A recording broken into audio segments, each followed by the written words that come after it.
What's up, y'all? And welcome to another conversation, Rules the Nation.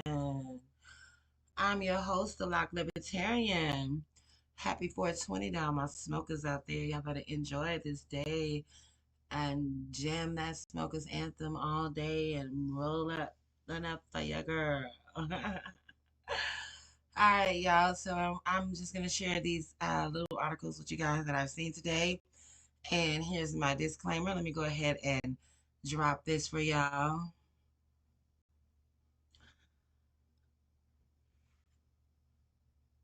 Y'all make sure y'all get the likes up.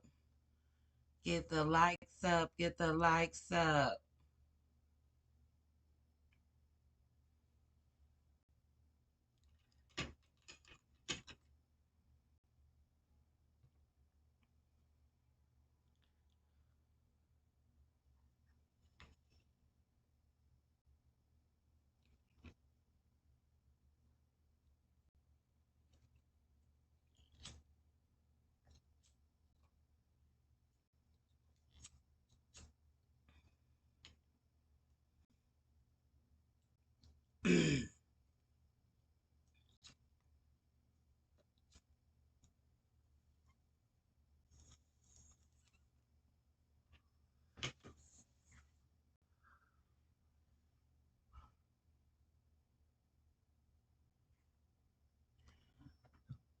All right, so you guys, welcome back to another conversation rules the nation. All right, so y'all, as we get into our first article of the day, we have the YSL trial. Defense attorney Anastasios Manetas was arrested, you guys, for carrying prescription drugs. Now, y'all, this is the attorney, you guys. Okay, so recently, I just watched the other day on what was that Mob Radio that the judge told them to do a 17-page um like summary on professionalism. So you would think that, damn, evidently somebody sees that it is not this is not handled the right way. All right, so Fulton County Sheriff's deputies have arrested Anastasios Manetas, an attorney representing the defendants, one of the defendants in the sprawling trial of rapper Young Thug, and 13 others accused of gang and racketeering charges in Atlanta. Manetas had been carrying a prescription medicine on Thursday, and officers dragged him off at security checkpoint. All right, so the sheriff's office is still formalizing charges. Um, and this has not been the first time that this has happened. So they have increased the security protocol, and it says Labad says that they will continue moving forward. Anything coming into the courtroom will be checked because this has happened before.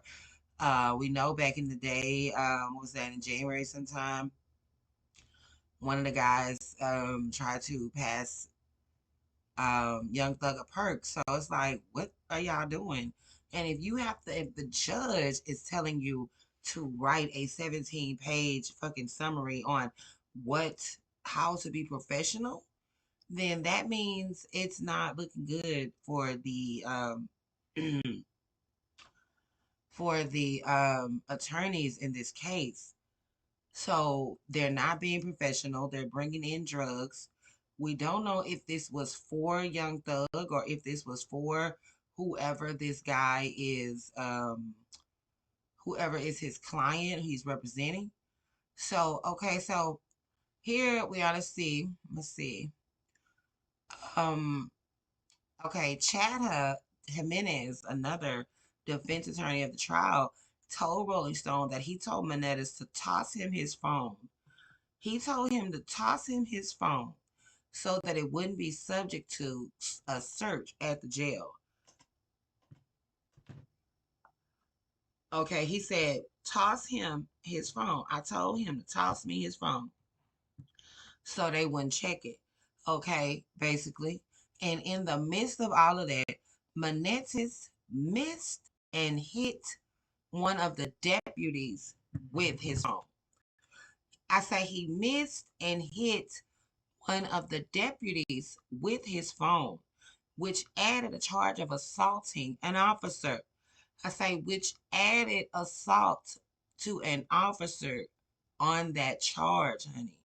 So his parents were present at the courthouse Monday, but they refrained from comment. Okay, and now these are the words of Mr. Jimenez. He said, they're not motherfucking doctors. They didn't have a warrant. They don't have the right to know about his MF and conditions. Young Thug, who was real name Jeffrey Williams, was arrested last year on 50 in a 56 count gang and racketeering indictment that also snared the rapper Sergio Gunna Kitchens and 26 other defendants.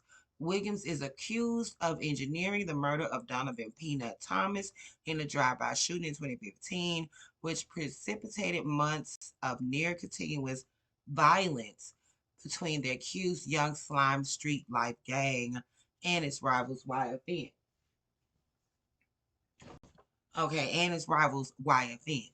Okay, Judge Glanville currently has a bond request for Manette's client Miles Farley under consideration.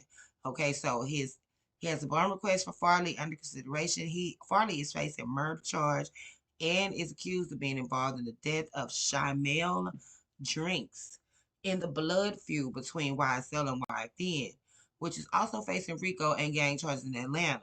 Glanville ordered that Farley's case be severed from the main trial, and this will be the seventh severance of a ranging cases. Okay, so this Farley guy, he has no criminal record and is a college graduate, and he began Make America Slime Again merchandising brand in conjunction with YSL label. His background distinguishes him from most of the other defendants charged in the case probably because he's a high school graduate, a college graduate, and has no criminal record. His background, okay, distinguishes him from, okay, 8 other defendants, including Gunner, have accepted plea deals that ended in probation. So everybody else is out on probation right now. Who all the snitches. Okay. Farley was also offered probation in a deal, which would have required him to admit in court that YSL was a street gang and to testify in court. Manetta says Farley refused the deal. But on Wednesday, Manetta's argued that if several other defendants had been considered unthreatening enough to offer probation and plea deals, the blanket question of Farley's dangerousness should be reconsidered. So he was offered probation, but he turned it down. So they're saying his dangerousness should be considered if other people are offering if other people considered unthreatening, you know, have been considering unthreatening enough to offer probation. Okay, why is he? Nah, but still he didn't want it. Okay. So I guess with him, it's loyalty. It's about loyalty, you know? So it has been a chaotic couple of days at the trial. On Wednesday, deputies removed Rodelius Lil Rob Ryan from the courtroom.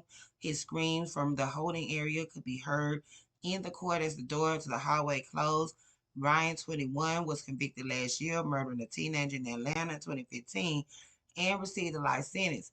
He faces a racketeering charge in the YSL RICO case as well.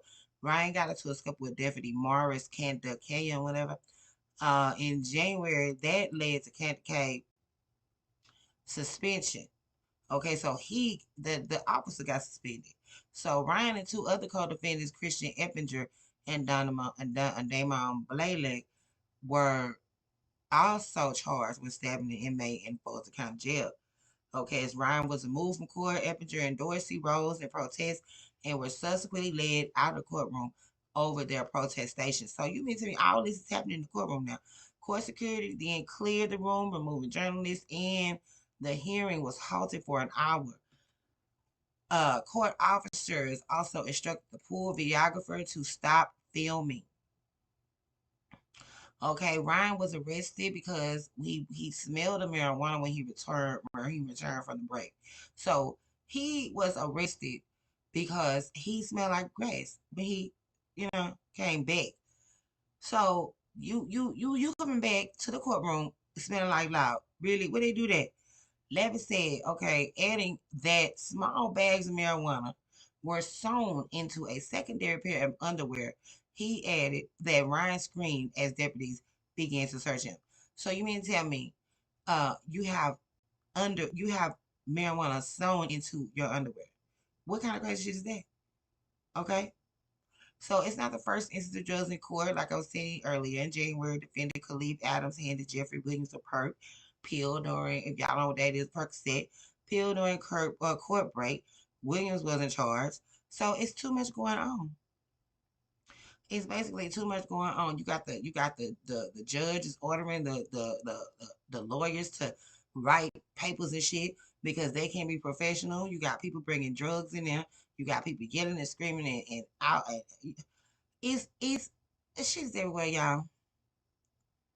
Okay, let's see. The trial began jury selection in January with the expectation that the trial would require 6 to 9 months to complete. Jury selection has sloughed on for months because don't nobody want to be. Don't nobody got time for that. Okay, jury selection sloughed on months, honey. Ain't nobody got time to be difficult to find 12 people who can set their lives aside for a year and a half or more just to deal with this here whole case. Then now we got this lady here, Brian's attorney, Angela DeWilliams. She petitioned the court last week to be removed from the case, citing low pay. Then she later sent the text message rescinding that. Okay, so now it's a low pay issue. They not even get paid enough to even deal with this shit. So that's what I'm saying. Is it enough to, drop the case? I mean, it's costing people too much money. It's costing taxpayers money. And do we even care about it? Like, so that's something that we have to ask ourselves. Does this even matter to us enough to even keep going? Will Young Thug get out? I mean, he said he's a Mason. He beats all his cases. So we just have to check and see. Okay. So we're going to go ahead and let's see what's up with the next one.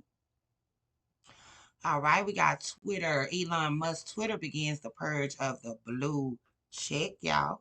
So if y'all ain't paying for y'all blue check, then y'all ain't gonna have one. Elon Musk on Thursday began the purge of blue check verification. So that is today. A lot of things are happening today for Elon Musk. It's 420, y'all know. So a lot of things are happening today for him, which is cool. So Elon, he is taking away the verification. You gotta sign up. He want his money, honey. He ain't got time for y'all. So the blue checks even disappeared from accounts from some people like Kim Kardashian, Beyonce, Bill Gates, Pope Francis, Donald Trump, Jack Dorsey, even the citizenship of immigration. Their checks are supposed to be replaced by gray checks. So hopefully everything will be up and running smoothly tomorrow. If you haven't paid your money, then too bad. I can't really talk because I don't care. I have been just fine using Twitter without a blue check. So it doesn't really matter to me. Okay, so there's been a lot of uproar. People have been tweeting. Let's see. The change of this confusing rollouts threatens to create an even greater risk of impersonation. This is what they're saying. They don't want, the high profile users, they are confused. They want to not be impersonated by people who are just buying the checks. So if anybody can just purchase their blue check now, how do you know if that's the real account behind it? So, okay, um, like who is this? The USCIS Twitter account, a government agency. Please be aware of imposter accounts.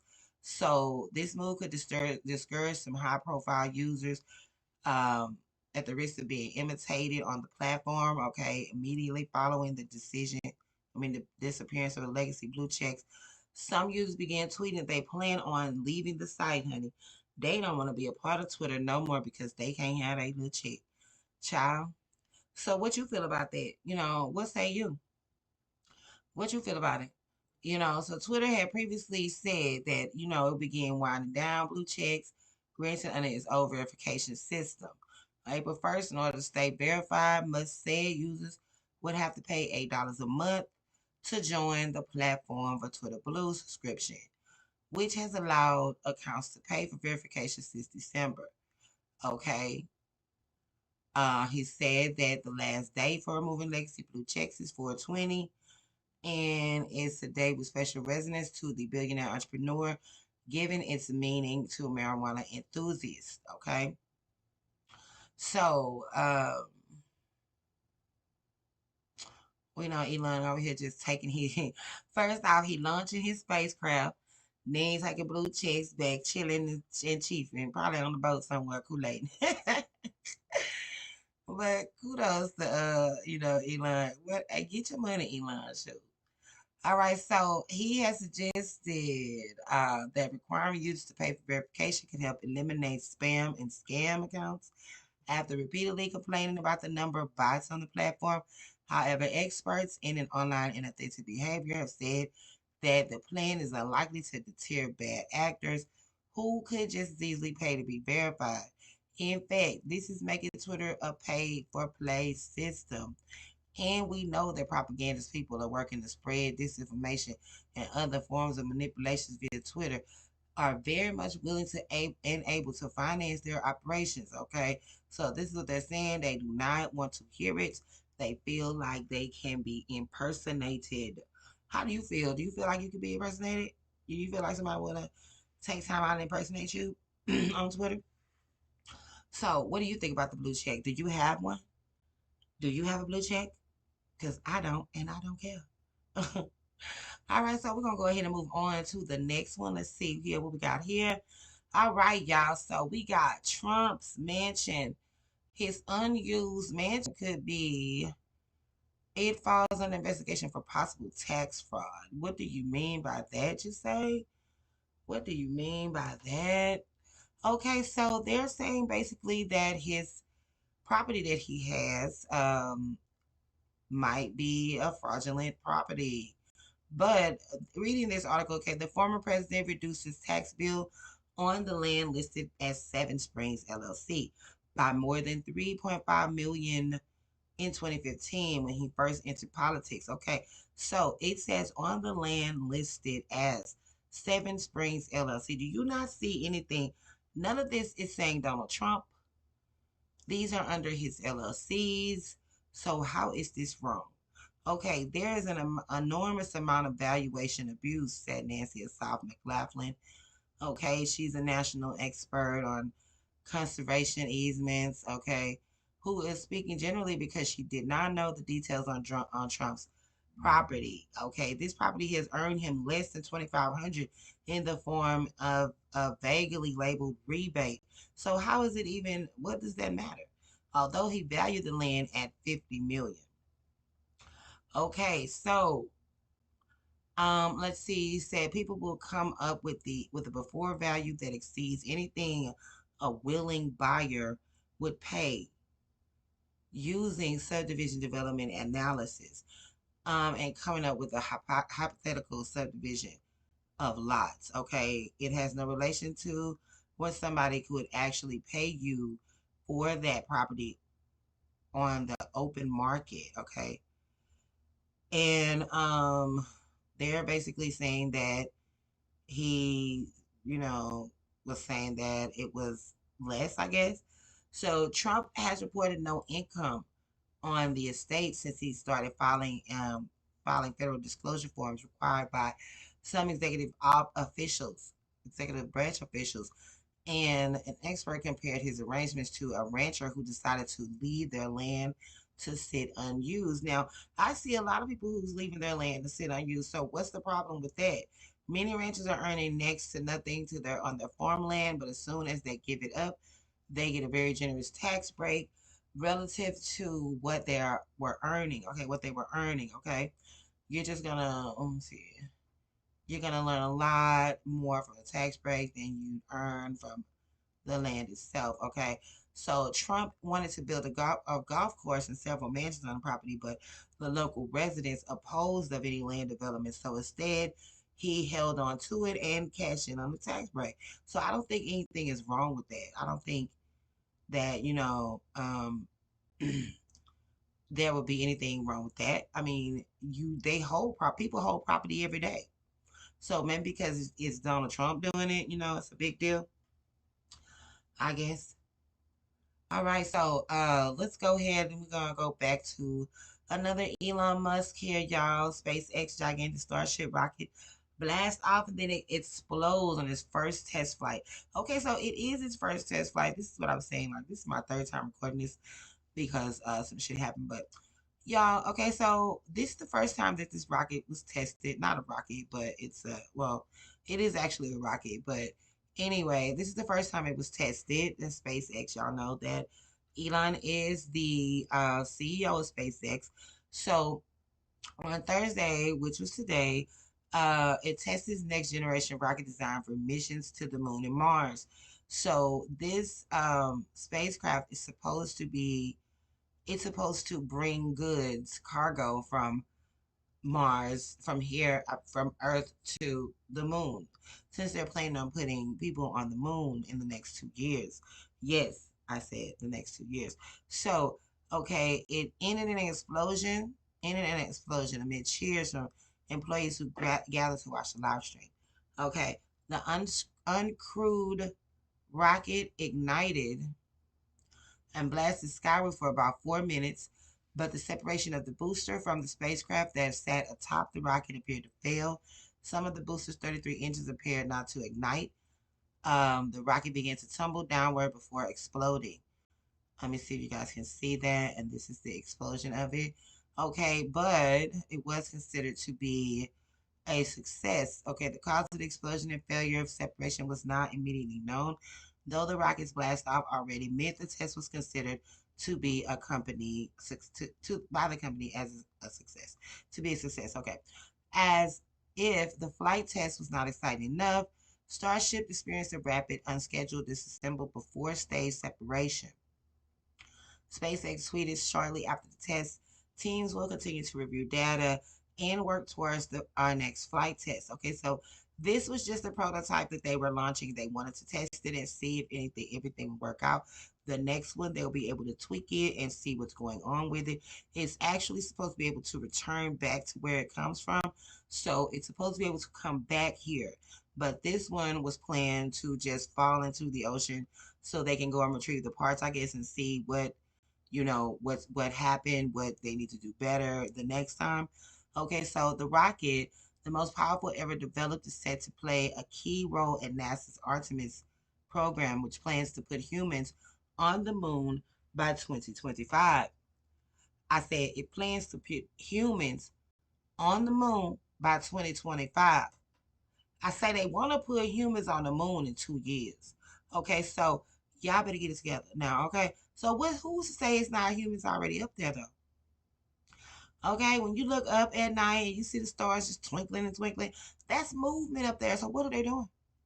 Okay, Thursday's test flights launched SpaceX Starship spacecraft with nobody aboard for a planned 1.5 hour flight.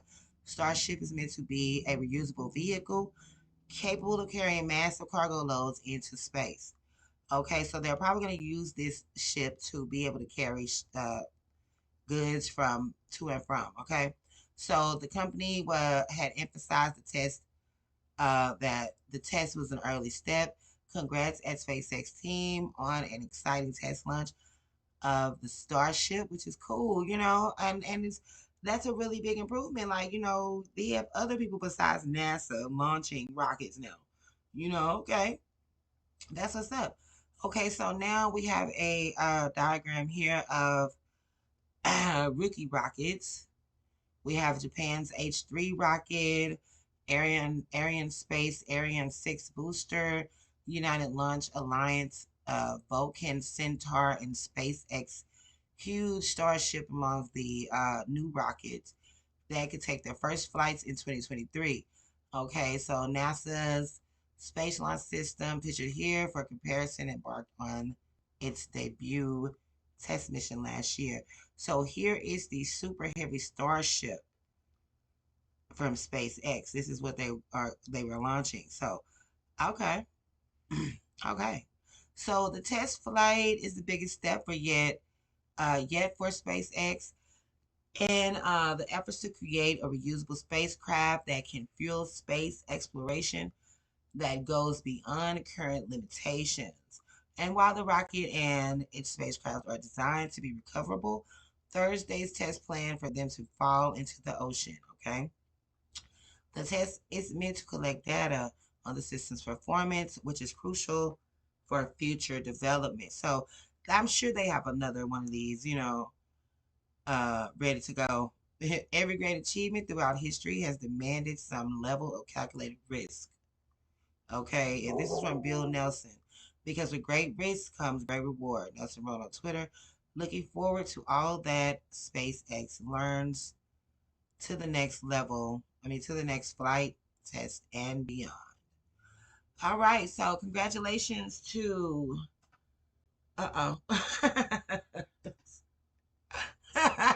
Congratulations to Elon on the launch of his SpaceX ship. All right, so here we're gonna go ahead and go to the next one and get into this crazy man here. This man, okay, a manhunt is on. I don't know if they found him yet. I'm going to do another update and let you know if they found him.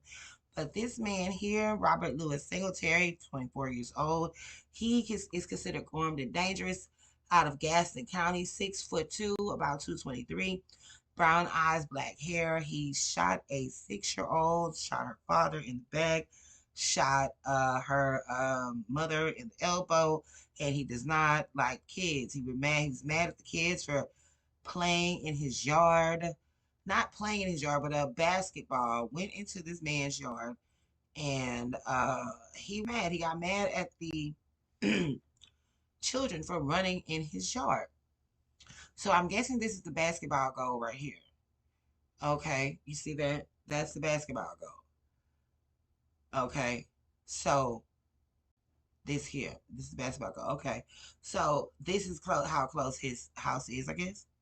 So he was angry. He just started shooting at the people. He was angry, mad. A man came over there. One of the parents went over there and said to him, "Stop cussing my kid out. If you got a problem, come to me and we can work it out." And baby, he walked back in the house, came out with the gun, and opened fire on the neighbors, wounding a 6-year-old and her parents. Okay, they never expected anybody to do that. I mean, that was insane. 6-year-old girl said she was hit in the cheek. She couldn't get inside in time. He shot my dad in the back. The girl mother, Ashley Hildebrand, they removed bullet fragments from her daughter's cheek, noted her elbow was grazed by a bullet. She had nothing to do with it. They had nothing to do with the basketball game. The family was outside grilling, and the daughter was riding a bike, so they had nothing to do with it. So, said police would not confirm that what started the Tuesday night shooting in Gastonia. Okay, so they don't know, but this is happening all too much. With the incident another week from now, where people are being shot.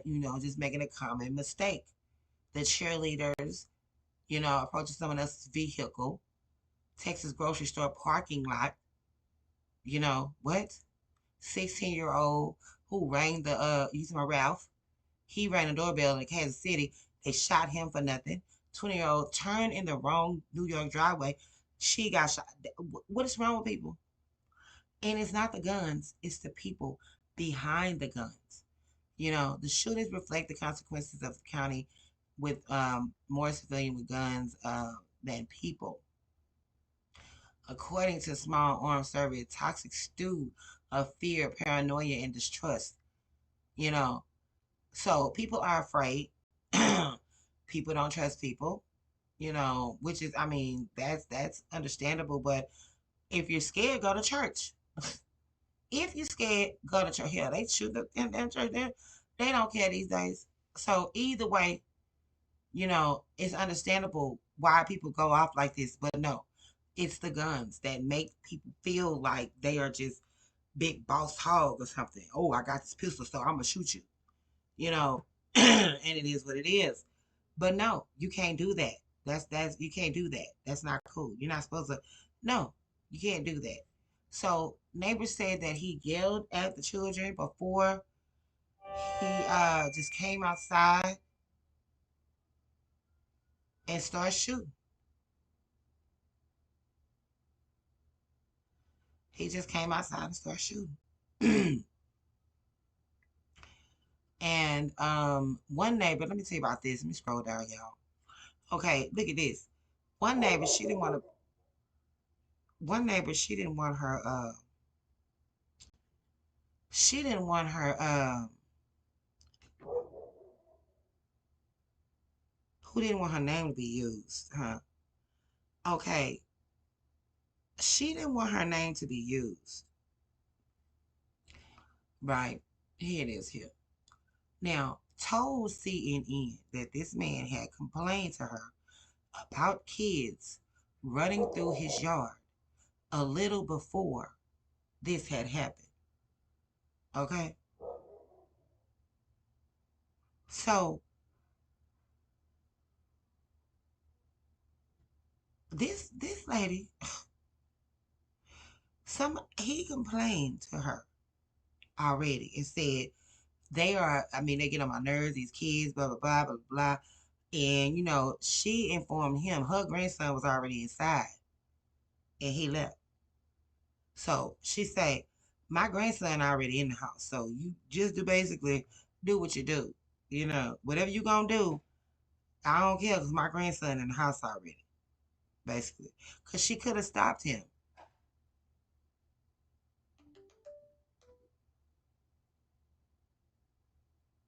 you know? So the neighbors described Secretary as having his arms stretched out, just shooting, going down the street, just shooting. And now everybody's scared. Everybody has not slept. They're afraid. They don't know what's going on. And they are like, firing this man immediately. He was charged in December with assault and kidnapping after allegedly attacking his girlfriend with a mini sledgehammer and keeping her inside his apartment for 2 hours. The man is crazy. I mean, it's automatic. It's automatic cuckoo. So, what y'all think about this? You know, what do y'all think? I hope he's caught. I hope y'all catch him. If y'all know of his whereabouts, let them know. All right, so y'all, we're gonna go ahead and get into Ralph. Y'all here. Uh, we have the grandson of the Kansas City man who shot the white man who shot Ralph Yarl, the innocent black unarmed 16-year-old male who went to the wrong house to pick up his siblings. Um,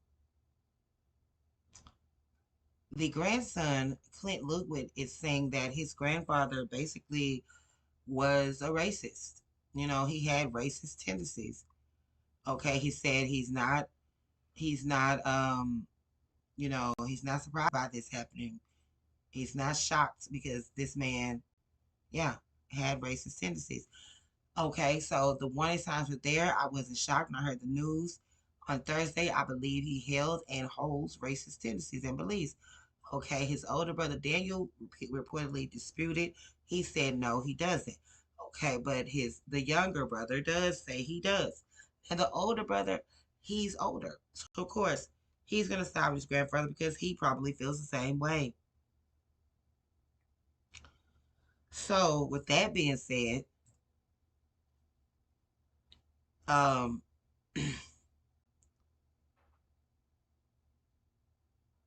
okay, it says he was released from charges hours after the shooting. He's now been charged with 2 felonies, which should have been you know, aggravated assault with a deadly weapon or attempted murder, but they weren't.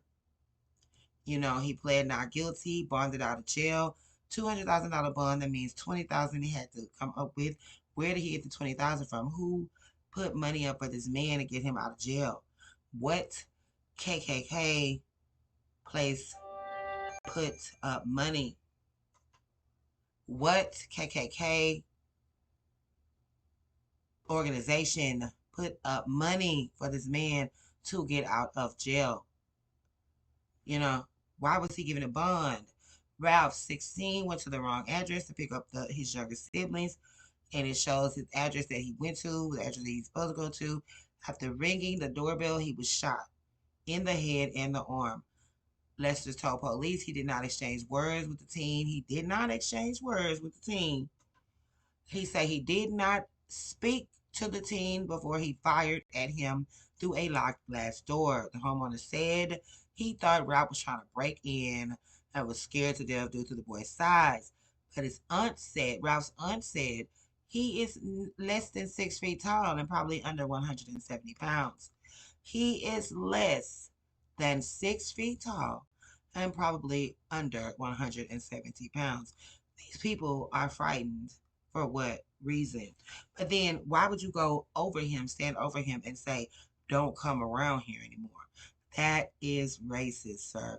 Your 84-year-old ass should not be free. You need to be in a hospital. You need to be in a mental institution if you're going around shooting people. I thought the elderly were supposed to be nice. Okay?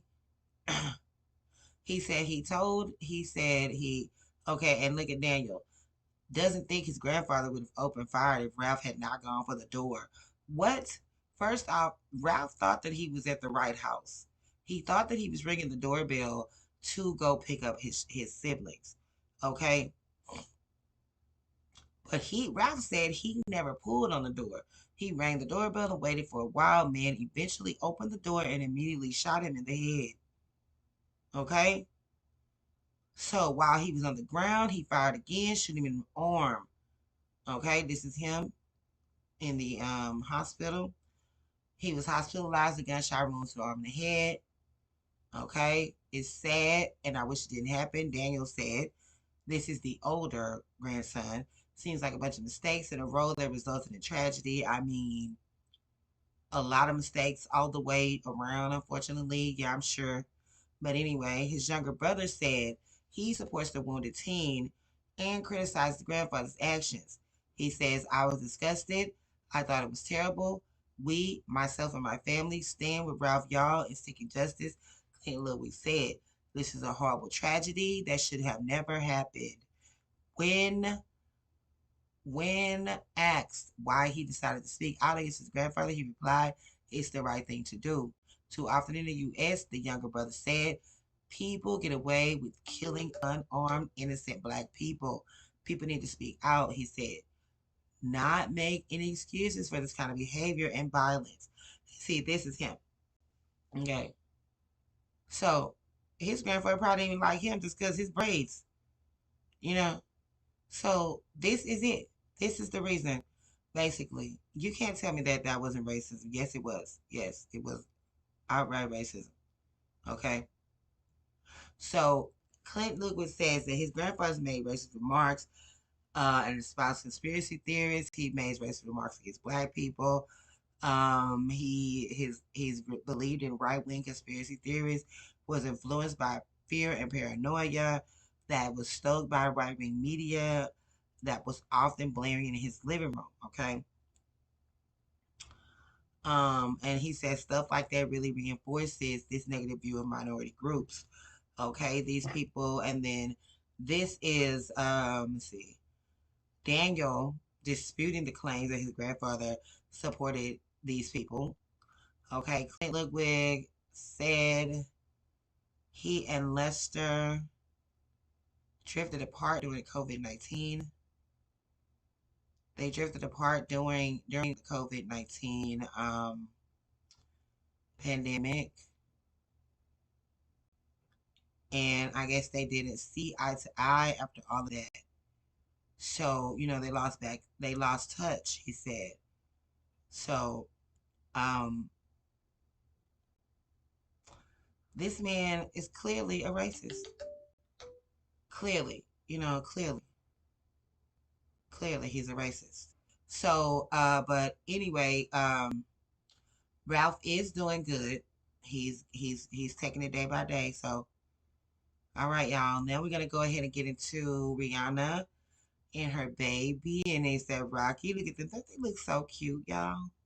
So this is her dad, Ronald Fenty, is saying she's already going through a couple of baby names for her son, and that she would have his head if he shared them. So he's not going to share them. Basically, he's just saying how, he thinks that ASAP Rocky um, is a good, what is this? A good parent and a good boyfriend for Rihanna. And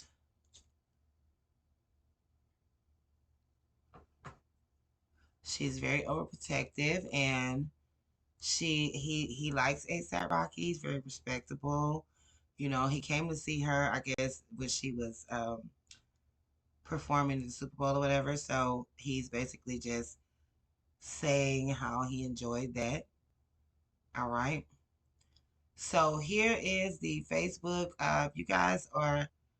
If you guys used Facebook in 2017 to 2021, then there's a possibility that you could uh, be receiving some funds. We don't know exactly how much it's going to be, but um, there is a settlement that Facebook has settled 725 million from Cambridge Analytica. If you guys saw that documentary, then let me know. If you guys saw that, I think it's on Netflix. If you didn't, go check it out. So you guys can check out this at the Daily Herald. Go and fill out the form here, and you can submit it online. And 9 out of 10, if you were one of the 87 million people uh, that information was stolen, then you could possibly have some money coming to you. Probably a little couple pennies. So you guys can go and check that out as well. So y'all, thanks for watching. It's your girl, the Lock Libertarian. Thanks for watching another Conversation Rules the Nation. Don't forget to cut your notifications on. Don't forget to like and subscribe to the channel for more. Happy Thursday. Happy 420 to you guys.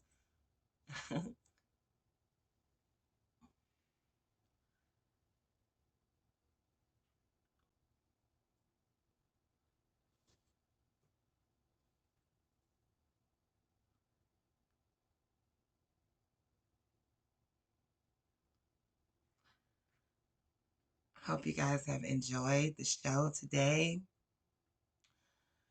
I hope you guys are doing great. And don't forget to tune in tomorrow for Conversation Rules the Nation and follow me on my other channels. Later.